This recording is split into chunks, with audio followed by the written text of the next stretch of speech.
On this channel, we rarely do a follow-up video on any tech, but when we do, you know something is up. When Microsoft announced the coming of the Duo back in October 2019, it was met with wide skepticism.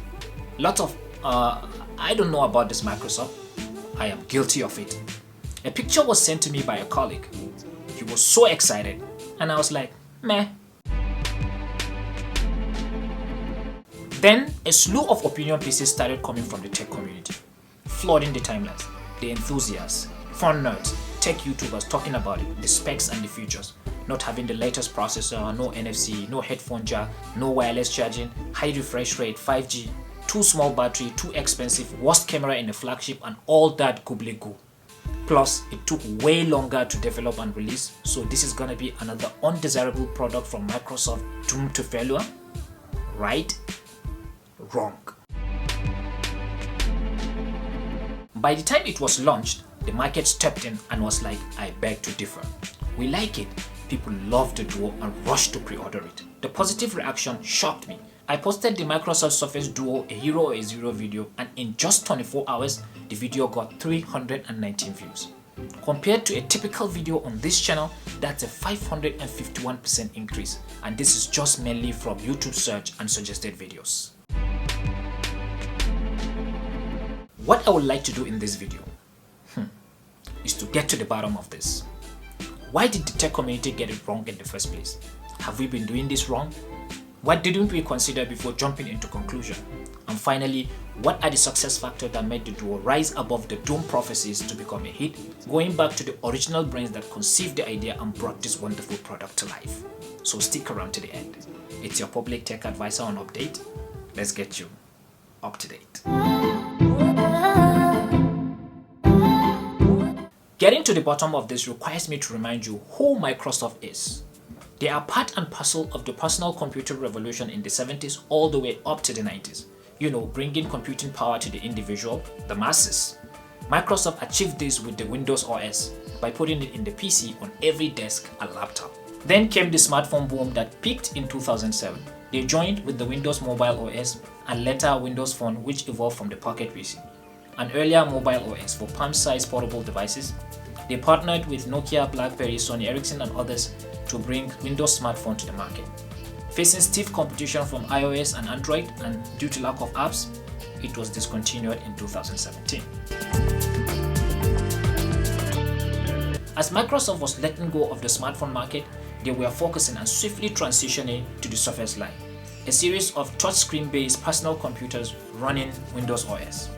They launched the first device, Surface, in 2012, a hybrid tablet, 2-in-1 detachable notebook, and today they are well on their way to the S generation, of which the Surface Duo is a part of.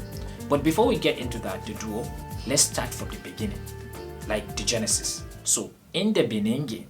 Before time, in the beginning. Cut! Optimus, one more time! In the beginning, beginning. Cut! It's beginning! Beginning. Hey, let's start properly!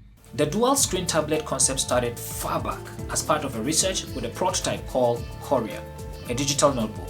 Dual 7-inch screen hinged like a notebook, meant to run a custom operating system. Though in 2010, Microsoft confirmed that the project has ended, but then in October 2019, they announced the arrival of the Surface Neo, a dual 9-inch folding screen tablet with a remarkable similarity to the reported defunct Microsoft Courier. Oh well. Along with the Surface Neo, the Duo was also announced. A smaller version of the Neo, a dual 5.6-inch folding touchscreen phone and a tablet, a folding phablet running Android. The tech media immediately went to war, judging Microsoft by their track record in the smartphone industry. When no particular release date was locked in, the doubt and the speculation doubled as to whether this device stood a chance in the era of the foldables against the likes of Huawei, Samsung and Motorola. And then it launched. The review units were sent out to the tech powerhouses, but with a warning to only talk about the hardware and not show us any of the software until an updated version was released. So we got the wow, so thin, so sleek, so smooth reviews.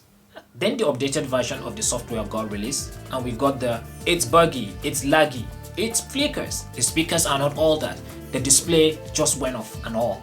It's basically a work in progress. and so are most of the first gen product, but it is $1,400. Say what? And yet people are clamoring to pre-order and buy anyway? Well, I think I can explain that.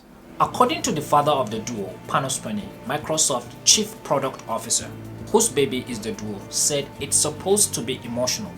In his own words, and I understand that this device is sort of your baby. Is that fair to say? I think it's probably a good characterization. But yeah, it is near and dear to my heart. It's been it's emotional for sure. It's my baby. I think I could. It's a complete break from the regular smartphone or tablet form factor out there. If you look at all the designs lineup, you can comfortably place the Duo in a new position all by itself, right between a phone and a tablet, but beside the regular phablet because it folds. So it's new, it's different, and people like it. But that is not enough to make the Duo a hit, don't you think? If you step back a bit, you will see that the law of diffusion of innovation applies to this situation. Say what? This is basically how new innovation or tech spreads and goes mainstream, with the population of the market divided into 5 segments in a curve, bell-shaped curve, like this. The first 2.5% are the innovators, the next 13.5% are the early adopters, and the next 34% are the early majority, followed by the next 34%, the late majority, and the last 16%, the laggards. So 2.5 plus 13.5%, 34 plus 16%, making the whole 100. The innovators are the smallest percentage of the population that challenge the status quo, challenge the rest of us to think and see the world differently. They are idea generators, so they discover things and create new technology. The early adopters are the tech enthusiasts, the visionary executives that are the first to try these ideas and technologies. They believe in challenges the status quo too, so when they see new innovation, they are willing to take a risk, pay a premium, and or suffer inconveniences or drawbacks for the potential value they foresee. They heavily rely on their intuition and gut feeling. The early majorities are a more practical set of people.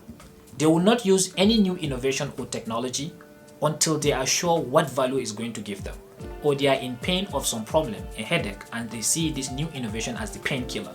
This is usually a small part of the early majority, but once they use it and see the benefit, they will spread the news to the rest of the herd, and the whole segment adopts it, taking the tech or innovation to mainstream.